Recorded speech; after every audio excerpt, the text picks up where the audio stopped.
What is going on, Laker fans? Thank you very much for being a part of the show.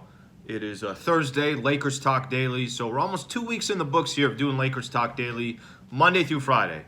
We're going to throw up some kind of content on ESPN LA, really pushing on this YouTube page for ESPN LA. So please subscribe below. Thank you for being a part of the show. And got a couple things I want to get into from last night's game. But the main part of this show is already a concern with Anthony Davis here in Vegas, so obviously in the hotel room. So spending a little time pregame, right? Kind of getting ready for the pregame show, taking a listen to Darvin before the game, talking about who his starting lineups were going to be. It was Anthony Davis at the 5. Bron was going to play the 4. Then Austin Reeves, Russ, and Patrick Beverley. Lakers were going to go small, try to run, and they would have a different lineup than they did in the first game. And then right before the game starts, Mike Trudell sends out a tweet. Anthony Davis won't play tonight due to low back tightness. They had him on the injury report prior to the first preseason game. Team said it's precautionary. They don't want to push it for a preseason game. You know, some of the conversation that we're having about what we want AD to be this year. I've said this before. I did a video, I think last week. The word faith is a very important word. Where you see something, or you believe something before you actually see it. And I was doing a video last week, said, no, with Anthony Davis, I got to see it first before I believe it. Can I properly just describe, I know it's a preseason game, and I'm sure there's going to be plenty of Laker fans that are going to comment below. By the way, feel free to comment below. That are going to say, Al, pump the brakes, buddy. It's a preseason game. Who the hell cares whether he plays or he doesn't? But I'm going to stop right there. I care. And I think there's a lot of other Laker fans that care. I'm not telling you to do something that is, a detriment to the regular season. I'm not telling you to do something that doesn't make sense for your body physically. However, it was a 5-month, 3-week offseason for the Lakers. AD's played 76 games over the last 2 seasons, okay? What do you play? 82. So 164 games. Out of 164 games, he's played 76. There is a thirst to see Anthony Davis out on the basketball floor. There's an expectation this year that AD is going to be on the floor, and he's going to be, hopefully, what he was a couple years ago. We shouldn't make a big deal about it, but I would be lying to you if I did not say incredibly disappointing not to see Anthony Davis play yesterday. Let me just kind of give an example here. LeBron James going into his 20th season in the NBA. Played 17 minutes yesterday. By the way, looked fantastic. He was 8 of 11 from the field, 23 points, led all scorers. He did it in the first half, 17 minutes. Certain players have certain expectations. I get concerned immediately thinking about Anthony Davis not playing in a preseason game. Why do I get concerned? I get concerned because look what's happened the last couple of years. Look what's happened at different stages in his career. So, of course, you just want AD to be healthy. Of course, you want AD to be ready for the regular season. I'm going to read some quotes here from Darvin here in just a second. Of course, you want all that. And I understand it's precautionary, and I understand we shouldn't make a big deal about it. It's lower back tightness. But AD has a history of injuries, so it's impossible not to think of those injuries. It's impossible not to think, wait, is his body fresh or not? I thought he was in great shape coming in. And one of the things that it does to the Lakers, it kind of stops them from trying different things in the preseason. What I mean by that is if they wanted to go small ball lineup yesterday, which they did, they ended up putting Wendy and Gabriel in. By the way, how about that dude's hustle? Every freaking possession like it's his last possession in the NBA. I appreciate what he brings to the table for the Lakers.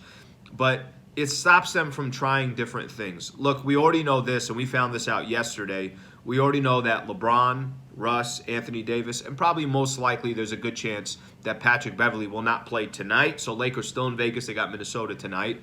There's a good chance that they won't play just because it's back-to-back. I know LeBron, Russ, and AD are not going to play. So then you're down to just 3 preseason games left. And right out the gate, who are the Lakers going to play? They got the Golden State Warriors and the Clippers. Before you even blink, they're playing 2 of the elite teams in the Western Conference, or 2 of the teams expected to be elite in the Western Conference.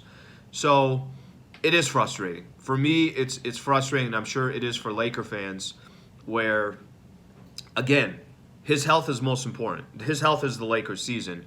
It's disappointing that guys like Bron are suiting up, guys like Russ are suiting up, and Anthony Davis continues to be that guy that when push comes to shove, he's not there as often as you want him to be. So that part to me is very disappointing. Let's see what I got here. I want to read off.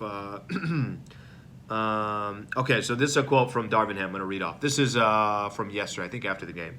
The key for AD is about the baseline fact of him being available and getting stronger as the season gets longer, getting in better shape as we go by day after day after day. So it's not so much about the bumping and bruising. Some of our best lineups are going to entail him being at the 5, but what that looks like, I think it looks like just as much perimeter basketball as it does interior basketball. Well, how are we supposed to know if, obviously he's going to miss 2 of these games. He'll have missed 2 of the 3 preseason games. And it feels like if there's one person that you want to see out on the floor, if there's one person who's so important to kind of set the table, set the tone, set the foundation for the Lakers, offensively, defensively, you want it to be Anthony Davis, at least for these first 3 preseason games. He'll have missed 2 of them. So kind of want to get that off my chest, to be honest with you. I really do feel this. There's going to be a lot of Laker fans who are saying, it's just preseason, who the hell cares? You're not wrong, but I go back to this. When you're Anthony Davis and you've missed as much time as you have, everybody's watching you. Everybody wants to see you in there. So it is disappointing. I'd be lying if I didn't say that it wasn't disappointing. Okay, that's number one. The other thing I want to get into here real quick, Laker fans, pretty cool vibe last night. Like I don't know how to describe it. And it might be just because, so when we do games at Crypto, we're sitting between the 100 and 200 section. So we are probably 20 rows up. In Vegas, they're putting us on the baseline. I mean, we are on the sideline. We are literally right there. I mean, I'm a few people away from the assistant coaches and Darvin Ham. Every time these guys are checking in, they're walking right by us. You hear everything that they're saying. And when I say I like the vibe, it's a cool vibe. And I don't know if it's because it's a preseason game, or not because it's a preseason game. I don't know if it's because you just got a new head coach and you feel a certain way. It's almost like the start of a new relationship where everything is great. You haven't gone through anything rocky. You haven't had any serious conversations yet. That's probably where the Lakers are right now. You're in your honeymoon phase. But it's a different vibe. I'm telling you it is. It's a different vibe. Guys are hustling on the defensive side. It's unacceptable not to hustle on the defensive side. Patrick Beverley is just amazing. I mean, I wish Patrick Beverley walked around with a camera so I could just listen to every word that he has to say. His engagement during games, the way he fights through screens, the way he's running his mouth, the way he's getting the fans involved, the way he's getting his players involved. He's a breath of fresh air. He's, I know when he wasn't a Laker, nobody liked him, but now all of a sudden he's a Laker, and he's one of us, right? Like that's what you want once somebody joins your team. So that's the vibe that I felt. Maybe, again, like I said, it has something to do with being as close to the action and getting to hear all that. But it wasn't fake. It was real. And I think if you're a Laker fan, you're curious to see how that, eventually gets into the regular season and what that does to the overall team and how they're approaching matchups that are against playoff teams and everything else. So I was a fan of that. Darvin Ham, by the way, man, that dude is he's great to watch too. He's got such great relationships with the players. You feel like there's such a bond. I don't know if it's because he's a former player. I have a feeling everybody's rooting for him. A lot of respect from the other sideline as well. Chris Paul coming by and saying hello. A lot of players giving their respect to Darvin Ham. Okay, that is what I got for today's episode. So just a quick reminder here, ESPN LA, hit the subscribe button on YouTube. We would really, really appreciate that. For those who don't know, I also have my own channel, Lakers Talk with Alan Sliwa. Take a visit over there as well and hit subscribe on that channel as well. Follow us on all our platforms, Instagram, Twitter, that ESPN Los Angeles, our handles there. Mine is at Alan Sliwa, so you can have that as well. I'll be back tonight, or I'll do the Lakers pregame show, and then we'll do the, obviously a postgame show as well. And then that's all on radio. And then I'll get another one of these videos up tomorrow before we get to the weekend. So, Laker fans, thank you for tuning in. Hope you guys have a great Thursday, and we'll get back with you guys tomorrow. Go Lakers.